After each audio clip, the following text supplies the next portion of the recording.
मिनशैतानिर्रजीम बिस्मिल्लाहिर्रहमानिर्रहीम। आज मुझे जिस मौजू पर लफ्ज़ का मौका मिला है उसका अनवान है हमेशा सच बोलो। जिन्हें ये फिक्र नहीं कि सर रहे ना रहे, वो सच ही कहते हैं जब बोलने पे आते हैं। हम मुसलमान हैं और इस्लाम ने हमें आला सिफात अपनाने का हुक्म दिया है। आला सिफात में से एक सिर्फ सच बोलने भी है। सच बड़ी अजीम ताकत है। सच एक आला खसलत है। सच से इंसान को बुलंदी मिलती है। सच से इंसान मजबूत होता है। सच से आदमी काबिल एतमाद बनता है। सच से माल में बरकत आती है। सच अल्लाह का सिर्फ है। सच नेकी का रास्ता दिखाता है। सच बाइस इत्मीनान है।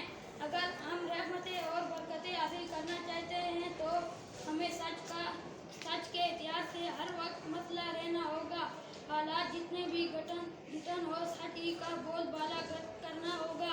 अल्लाह ताला हम सबको मौत तक सच बोलने की तौफीक अता फरमाए।